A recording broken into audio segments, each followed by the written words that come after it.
पहला प्रभु ने चढ़ने दो। अरे प्रभु आहा आ હું શું જોઈ રહ્યો છું આજ અમારા કાળા માથાના માનવી આવા લાલ લીલા પાટા બાંધ્યા હોય આજ આ પ્રભુને શું દુઃખ પડ્યું હશે કે પ્રભુએ પાટા બાંધ્યા છે લાવ જરા પ્રભુને ખુશી જોઈએ હાથે હાથે રે પાટા રે પ્રભુ યાદ છે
આજે તારી પાસે ધન છે દોલત છે વૈભવ છે હા પ્રભુ સદા આટલું બધું કષ્ટ વેઠી આજ મારા દ્વાર સુધી આવવાનું કારણ કે મારા ભક્તરાજ આપ જાણો છો છતાં મને શા માટે ખુશી રહ્યા છે પ્રભુ હા ભક્તરાજ આ સૃષ્ટિનો સર્જનહાર છે પાલનહાર છે ભક્તરાજ તારી વેદના હું જાણી રહ્યો છું ભક્તરાજ હા પ્રભુ પરંતુ આજ મારે તારા મુખે સાંભળવા માંગી રહ્યો છું ભક્તરાજ હા પ્રભુ આજે તમે મારા મુખે સાંભળવા માંગતા હોય આપ મને તેનું વચન આપો હરે ભક્તરાજ ભક્તથી વિશેષ શું હોય છે લે આ દ્વારકાધીશના વચન છે કહે ભક્તરાજ અરે પ્રભુ જોજો વચન આપણે ફરી તો નહીં જાઓ ને પ્રભુ નહીં ભક્તરાજ આજ મારી પ્રભુ પર વિધિ છે હું વચન આપની જરૂરથી નિભાવીશ ભક્તરાજ હા પ્રભુ આજે આવ્યો છું એક સ્વાર્થનું કામ નહીં અને એક પરમાર્થ માટે આપ તમારી પાસે આવ્યો છો પ્રભુ હરે ભક્તરાજ શું તારો પરમાર્થ શું તારો સ્વાર્થ છે આજ મને કઈ સંભળાવો પ્રભુ આજ સ્વાર્થમાં મારે શેર માટે નહીં ઘોષ છે પ્રભુ માટે અમૃત પ્રાપ્ત માટે તમારી પાસે આવ્યો છું પ્રભુ નહીં ભક્તરાજ આપ પણ એક રજવાડાના માલિક છો આપ પણ જાણી રહ્યા છો ભક્તરાજ હા મારા તમે પણ જ્ઞાની છો હા પ્રભુ કે આ પૃથ્વી પર રહેલ દરેક માનવી પોતાની કર્મને આધીન હોય છે ભક્તરાજ હા મારા કર્મને આધીન ભોગવી રહ્યા છે ભક્તરાજ હા પ્રભુ તારા વાક્યની અંદર કોઈ વિધાતાએ લેખ લખેલા હોય તો ભક્તરાજ હું તને પુત્ર પણ કહીને આપી શકું ભક્તરાજ હા પ્રભુ આપ કહો છો કે આજ ગિરિરાજના નાથ દેવમાં દેવ મહાદેવ મોટા છે. હા ભક્તરાજ. મને આજ સપનાનું કીધું કે અજમલ રાજા તમે દ્વારકા જાઓ અને દ્વારકાધીશ તમારા મનની મનોકામના પૂરી કરશે. માટે પ્રભુ આપ તો વચન આપ્યું છે, માટે પ્રભુ વચન તમારું કેમ મીત્યા નહીં જાય. ભક્તરાજ, આજે કૃષ્ણએ વચન આપ્યું છે, હું જરૂર તે નિભાવીશ ભક્તરાજ. હા પ્રભુ. અને અમર ડાળીનું એક પુષ્પ પણ આપો છો ભક્તરાજ. હા પ્રભુ. હે જી આજે અમારા ડાળીનો લેખ તું સજાવો.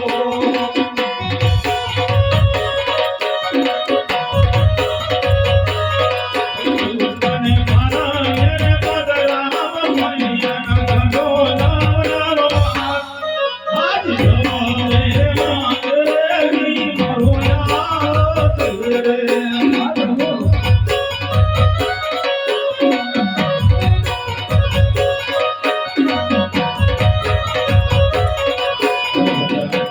આ પુષ્પને પારણીય બદલાવતી નર નારી મળી નવ નવ માસેની સેવાયો કરજો. નવમા માસે જરૂરથી મારા મોટા ભાઈ બલરામ આપની ઘરે જન્મ ધારણ કરશે. તારા વાંસિયા મેળવવા છે ભક્તરાજ. હા પ્રભુ. હજી તો આજ કહેવતની અંદર કીધું છે કે 100 રૂપિયા રૂપિયા વાળા ના કહેવાય અને એક દીકરી દીકરા વાળા નાથી કહેવાય. માટે આપણ તો બંને ની જોડ આપો પ્રભુ. અરે ભક્તરાજ, આજે હું તારા વાંસિયા મેળા ભાંગી ચૂક્યો છું. સદા બીજા પુત્રની માંગણી કરવાનું કારણ અરે પ્રભુ, બીજા પુત્રની માંગણી એ મારી પરમાર્થ માટેની છે પ્રભુ. તે માટે તમારી પાસે બીજા પુત્રની માંગણી કરી રહ્યો છું. અરે ભક્તરાજ, વાહ ભક્તરાજ, સ્વાર્થ તો સૌ કરે, સ્વાર્થ તો સૌ કરે, પરમાર્થ ન કરે કોઈ.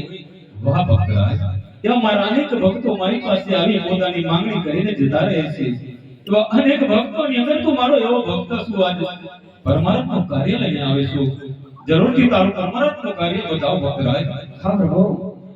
આજે જ્યારે પરમાર્થની અંદર આજે મારા પોકરણગઢની અંદર ભૈરવ નામનો રાક્ષસ હાહાકાર મચાવી રહ્યો છે. એનો સંહાર કરવા માટે પ્રભુ બીજા પુત્રની માંગણી કરી રહ્યો છું. તું સાંભળ સાંભળ ભક્તરાજ. હા પ્રભુ. रचाए सृष्टि को जिस प्रभु ने वही है सृष्टि द्वार है.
આ સૃષ્ટિનો સર્જનહાર છું, પાલનહાર છું ભક્તરાજ. હા પ્રભુ. હું એક અવતરણી છું ભક્તરાજ. હા પ્રભુ. જ્યારે જ્યારે આ પૃથ્વી પર ભારણ વધે છે ત્યારે હું અવશ્ય પૃથ્વી પર અવતાર ધારણ કરું છું અરે ભક્તરાજ. પ્રભુ. આજે અવતાર ધારણ કરી એવા ભૈરવા જેવા દૈત્યોનો સંહાર કરું છું ભક્તરાજ. હા પ્રભુ. માનવને ભક્તિનો માર્ગ બતાવી ફરીવાર એ ધર્મની સ્થાપના કરું છું. એટલા માટે ભક્તરાજ એ ભૈરવની ચિંતા તું છોડી દે. સમય આવતા જરૂરથી હું એનો નાશ કરી નાખીશ ભક્તરાજ. અરે પ્રભુ, આજ જો તમે ભૈરવાનો સંહાર કરતા હોય તો આપ મને મારા ઘરે અવતાર ધારણ કરો પ્રભુ. અવશ્ય ભક્તરાજ, અવશ્ય. હું તારી ઘરે જરૂરથી અવતાર ધારણ કરીશ. પરંતુ ભક્તરાજ, હા પ્રભુ. જેમ તે મને વચને બાંધ્યું છે એમ તારે મારા વચને બંધાવવું પડશે ભક્તરાજ. અરે પ્રભુ, આજ તમે મને વચને બાંધવાની વાત કરતા હોય, આટલા કષ્ટ વેઠી અને આવ્યો છું. હજી તમારી શું ઈચ્છા છે કે આપ કહો છો કે તમારી પાસે વચન માંગુ છું. અરે ભક્તરાજ, તને વચને બાંધવાનું એક જ કારણ છે ભક્તરાજ. હા પ્રભુ. તમે મૃત્યુ લોકના માનવ છો. જરૂર પ્રભુ. મૃત્યુ લોકનો માનવ કામ, ક્રોધ, મોહ, માયાથી જીવી રહ્યો છે ભક્તરાજ. હા પ્રભુ. અત્યારે તમે વૈકુંઠમાં છો. જે હું વાત કરીશ તે તમને સત્ય સમજાશે ભક્તરાજ. હા મહારાજ. પરંતુ મારી 54 વર્ષની ઉંમરે ભક્તરાજ મારે સમાધિએ જવાનો સમય હશે. હે વેળાએ તમે મારા પિતા હશો, હું તમારો પુત્ર હશું. એ પિતા પુત્રની મોહમાં રહી જઈ મને સમાધિએ જવાની રજા આપો કે ન આપો એટલા માટે ભક્તરાજ તમને વચને બાંધું છું. અરે પ્રભુ, આપ કહો છો પણ મારું મસ્તક આપવા પણ તૈયાર છું પ્રભુ. નહીં ભક્તરાજ, મારે તારા વચનની જરૂર છે ભક્તરાજ. અરે પ્રભુ, આજે અમારું વચન છે પ્રભુ. તો આજે હું વચનની સાથોસાથ અમરડાળીના બીજા પુસ્તકો પણ આપું છું ભક્તરાજ. હા પ્રભુ. હે દિને અમારા ડાળીનું બીજું પુસ્તકાવો.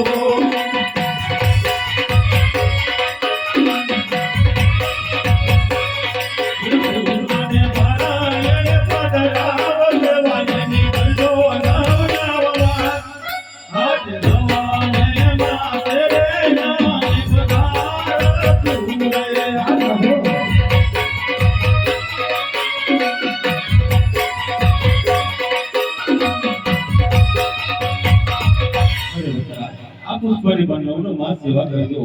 નવમા માસે જરૂરથી અમે 5 વર્ષના બાળકોની પારણીમાં મોડી થશું ભક્તરાજ. હા પ્રભુ, આજે તમે મારા ઘરે આવશો તો ખરા પ્રભુ.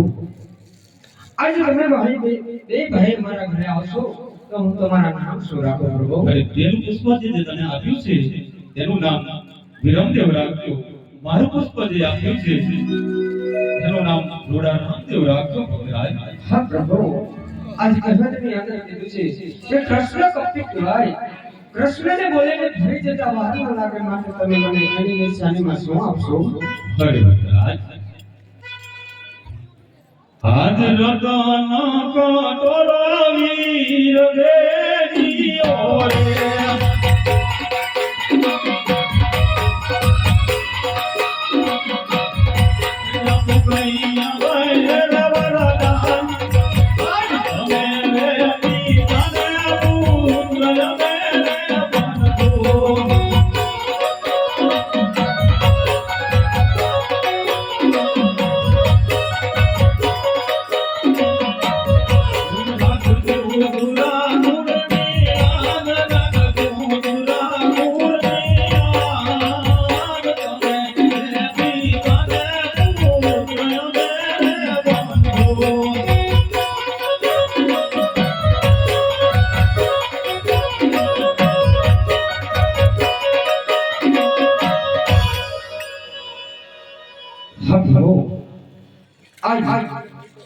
તમે કહો છો તો આજે મારા ઘરે તમે જે પધરામણી કરો એની નિશાનીમાં શું આપશો? હા ભક્તરાજ. 1461 સાલ ભાદરવા સુદ દસમી રાત એટલે ભક્તરાજ ભાદરવા સુદ 11 ગુરુવારે મારું અવતરણ હશે. મારું અવતરણ થતા તારા રંગ મેઘની અંદર નોબત નગર